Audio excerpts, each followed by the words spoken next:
Assalamualaikum warahmatullahi wabarakatuh. Kami dari Badan Ketahanan Pangan Kementerian Pertanian akan menyampaikan metode penghitungan singkat mengenai pola pangan harapan. Apakah itu pola pangan harapan? Menurut definisi FAO RAPA yang dipublikasi tahun 1989, PPH merupakan komposisi kelompok pangan utama yang apabila dikonsumsi dapat memenuhi kebutuhan energi dan zat gizi lainnya. Atau dengan kata lain, PPH merupakan susunan beragam pangan berdasarkan proporsi keseimbangan energi dari 9 kelompok pangan dengan mempertimbangkan aspek daya terima, ketersediaan, ekonomi, budaya, dan agama. 9 kelompok PPH mencakup padi-padian, umbi-umbian, pangan hewani, minyak lemak, buah biji berminyak, kacang-kacangan, gula, sayur dan buah, serta kelompok pangan lainnya. Kelompok pangan lainnya yang dalam PPH termasuk merupakan bumbu dan bahan minuman. Pola pangan harapan atau PPH digunakan sebagai salah satu parameter sederhana untuk menilai tingkat keanekaragaman dan mutu gizi ketersediaan dan konsumsi pangan penduduk di suatu wilayah.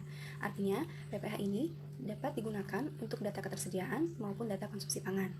Jika data ketersediaan yang digunakan, maka skor PPH yang dihasilkan merupakan skor PPH ketersediaan. Sedangkan untuk data konsumsi yang digunakan, maka penghitungan skor pola pangan harapan yang dihasilkan merupakan skor PPH konsumsi pangan. Kegunaan PPH mencakup dua. Yang pertama, PPH digunakan untuk menilai situasi konsumsi dan atau ketersediaan pangan, baik dari aspek jumlah dan komposisi atau keragaman. Di sisi lain, PPH digunakan sebagai perencanaan konsumsi atau ketersediaan pangan. Hal ini dilakukan untuk penyusunan rencana pembangunan pangan dalam 5 tahun ke depan, yang biasanya dicantumkan di dalam rencana pembangunan jangka menengah nasional maupun rencana pembangunan jangka menengah daerah. Konsep pola pangan harapan atau FAO yang dikembangkan oleh FAO diharmonisasi menjadi PPH untuk wilayah Indonesia. Sebagaimana kita ketahui, FAO RAPA merupakan Badan Pangan Dunia untuk regional Asia Pasifik, menetapkan rentang minimum dan maksimum untuk setiap kelompok pangan. Kelompok pangan PPH terbagi atas 3 jenis zat gizi utama. Dari 9 kelompok yang ditetapkan oleh FAO, 5 kelompok tergolong ke dalam sumber pangan zat tenaga, yaitu yang kita beri warna oranye, yaitu kelompok padi-padian, umbi-umbian, minyak lemak, buah biji berminyak, serta gula. Dengan rentang sebagaimana terlihat pada tabel. Untuk kelompok pangan hewani dan kacang-kacangan merupakan kelompok pangan yang tergolong ke dalam sumber pembangun atau sumber protein. Dan kelompok sayur dan buah merupakan kelompok pangan PPH yang tergolong ke dalam sumber vitamin dan mineral. Sebagaimana terlihat pada tabel, rentang minimum dan maksimum setiap kelompok pangan ditetapkan oleh FAO yang kemudian diharmonisasi pada tahun 2001 oleh Departemen Pertanian, menghasilkan komposisi sebagai berikut. Untuk padi-padian, kontribusi energi sebesar 50% dari total angka kecukupan energi rata-rata penduduk Indonesia. Untuk umbi-umbian sebesar 6%, pangan hewani 12%, minyak lemak 10%, buah biji berminyak 3%, kacang-kacangan 5%, gula 5%, serta sayur dan buah 6%. Dalam penghitungan PPH atau skor PPH diperlukan bobot. Dari mana angka bobot ini diperoleh akan dijelaskan pada slide selanjutnya. Namun, secara agregat dapat kita lihat bahwa bobot setiap kelompok pangan memiliki bobot yang sama untuk kelompok pangan sumber energi. Dapat kita lihat untuk padi-padian, umbi-umbian, minyak lemak, buah biji berminyak, dan gula memiliki bobot yang sama yaitu sebesar 0,5. Begitu juga dengan pangan sumber protein, yaitu pangan hewani dan kacang-kacangan memiliki bobot yang sama yaitu 2,0. Dan sayur dan buah merupakan kelompok satu-satunya sumber vitamin dan mineral memiliki bobot 5. Untuk kelompok lain-lain, dalam hal ini bumbu dan bahan minuman, tidak memiliki bobot dalam penghitungan PPH. Namun, kelompok ini memiliki kontribusi energi yang mempengaruhi terhadap kecukupan secara kuantitas atau jumlah. Untuk menghasilkan skor PPH, maka dilakukan dengan cara mengalihkan persentase angka kecukupan energi dengan bobotnya. Sebagaimana terlihat dalam tabel, penghitungan skor PPH untuk kelompok padi-padian diperoleh dari 50% AKE dikalikan bobotnya 0,5 sehingga menghasilkan skor PPH untuk kelompok padi-padian sebesar 25. Begitu juga penghitungan yang sama dilakukan untuk 8 kelompok pangan PPH lainnya. Setelah kita ketahui skor PPH masing-masing kelompok pangan, maka perlu kita totalkan atau jumlahkan sehingga skor PPH maksimum atau skor PPH ideal sebesar 100. Untuk itu, dalam tabel ini merupakan komposisi ideal yang akan digunakan dalam penghitungan PPH. Dalam penghitungan bobot skor pola pangan harapan menggunakan prinsip gizi seimbang. dapat kita ketahui bahwa makanan memiliki 3 fungsi yang disebut sebagai triguna makanan. Yang pertama sebagai zat tenaga, kemudian zat pembangun, dan zat pengatur. Masing-masing memiliki komposisi yang sama, yaitu sepertiga dalam pemenuhan kebutuhan energi di dalam tubuh. Oleh karenanya, jika kita hitung dalam 100% kebutuhan energi di dalam tubuh, maka 33,3%-nya diperoleh dari zat tenaga, dan 33%-nya lagi diperoleh dari zat pembangun, begitu juga dengan zat pengatur. Prinsip dasar pembobotan dalam penghitungan pola pangan harapan didasarkan pada prinsip gizi seimbang, yaitu triguna makanan dan komposisi maksimum atau komposisi ideal yang ditetapkan oleh Departemen Pertanian tahun 2001. Sebagaimana kita lihat dalam slide berikut, kita ketahui skor atau komposisi maksimum untuk serealia berkontribusi 50% dari angka kecukupan energi yang dibutuhkan rata-rata penduduk Indonesia. Begitu juga dengan umbi, minyak lemak, buah biji berminyak, dan gula. Kelima kelompok pangan ini merupakan kelompok sumber zat tenaga dengan komponen terbesarnya merupakan karbohidrat dan lemak. Jika kita jumlahkan, memiliki kontribusi sebesar 74%. Sebagaimana kita ketahui, sepertiganya kita bagi dengan 74, maka dihasilkan 0,5. Oleh karena itu, bobot untuk kelompok pangan sumber zat tenaga sebesar 0,5.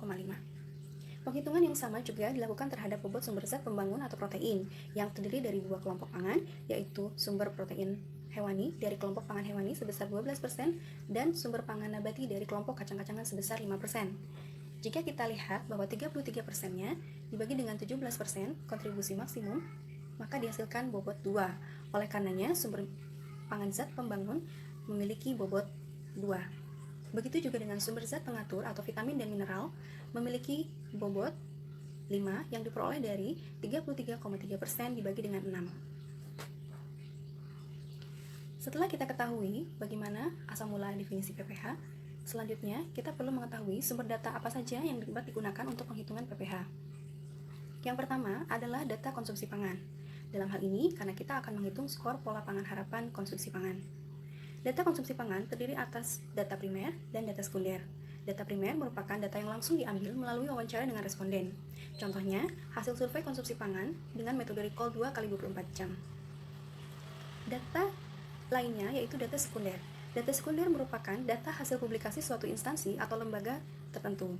Contohnya, hasil survei diet total yang dipublikasi oleh Kementerian Kesehatan ataupun hasil survei sosial ekonomi nasional yang biasa disingkat Susenas, modul konsumsi yang dipublikasi oleh BPS. Khusus dalam penghitungan pola pangan harapan, jenis data Susenas yang digunakan hanya data modul konsumsi pangan. Karena Susenas merupakan data yang sangat besar yang terdiri atas beragam variabel sosial ekonomi. Namun untuk penghitungan PPH hanya diperlukan data dengan tipe modul konsumsi publikasi BPS. Yang kedua, data yang diperlukan dalam penghitungan PPH adalah data angka kecukupan gizi atau standar angka kecukupan. Apakah itu standar kecukupan? Merupakan nilai kebutuhan rata-rata zat gizi tertentu yang harus dipenuhi setiap hari bagi hampir semua orang dengan karakteristik tertentu yang meliputi umur, jenis kelamin, tingkat aktivitas fisik, dan kondisi fisiologis untuk hidup sehat. Standar kecukupan gizi ini disebut dengan angka kecukupan gizi, yang merupakan angka yang ditetapkan melalui suatu forum ilmiah yang disebut Widya Karya Nasional Pangan dan Gizi atau WNPG, yang kemudian disahkan melalui Peraturan Menteri Kesehatan. Widya Karya Nasional Pangan dan Gizi dilakukan sejak tahun 70-an. Sebagaimana terlihat dalam tabel, untuk WNPG khas tahun 2004 merekomendasikan standar angka kecukupan di level konsumsi sebesar 2000 kilokalori per kapita per hari, sedangkan di level ketersediaan sebesar 2200 kilokalori per kapita per hari. Untuk angka kecukupan protein di level konsumsi sebesar 52 gram, di level ketersediaan sebesar 57 gram. Widya Karya Nasional Pangan dan Gizi dilakukan selama 5 tahun sekali.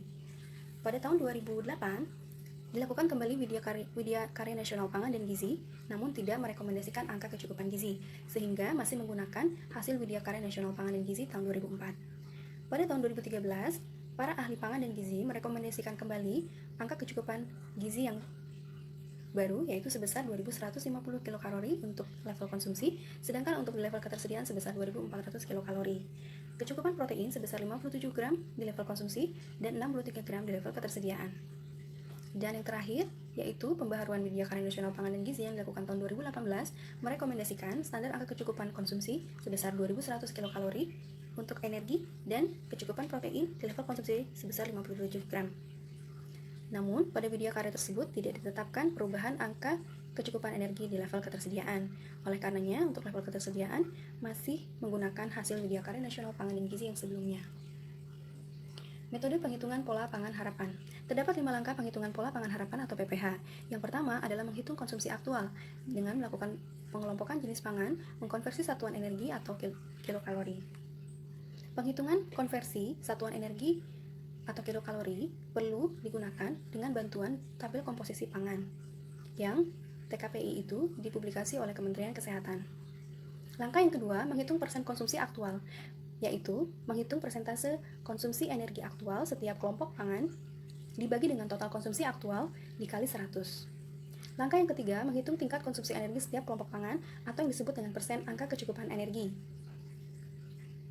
Penghitungan persen AKE dilakukan untuk setiap kelompok pangan, yaitu dengan cara konsumsi energi setiap kelompok pangan dibandingkan dengan standar angka kecukupan energi yang digunakan, sesuai dengan hasil Widyakarya Nasional Pangan dan Gizi, dikali dengan 100%.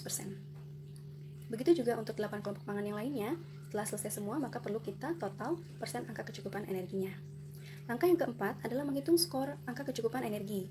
Caranya dengan mengalihkan persen angka kecukupan energi pada hasil langkah 3 dengan bobot setiap kelompok pangan. Langkah yang terakhir adalah menghitung skor pola pangan harapan untuk setiap kelompok pangan dan mentotalnya. Skor PPH setiap kelompok pangan dihitung dengan membandingkan skor AKE dengan skor maksimum. Apabila skor AKE di atas skor maksimum, maka skor PPH sama dengan skor maksimum. Dan sebaliknya, apabila skor AKE di bawah skor maksimum, maka skor PPH sama dengan skor AKE.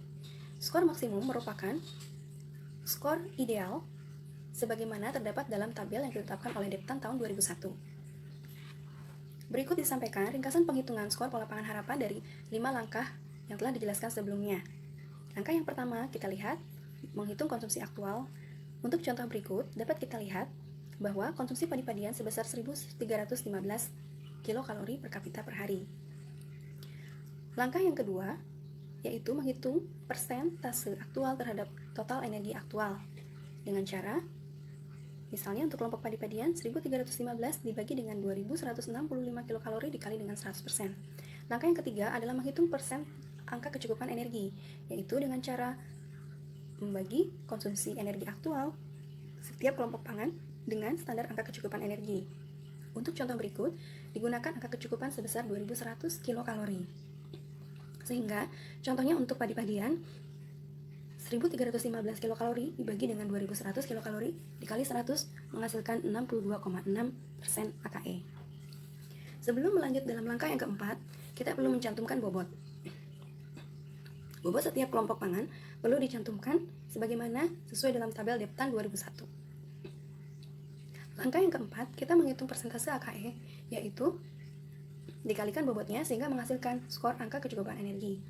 Sebelum menghitung skor PPH setiap kelompok pangan, kita perlu mencantumkan skor maksimum dalam setiap kelompok pangan sebagaimana terdapat dalam tabel Deptan 2001.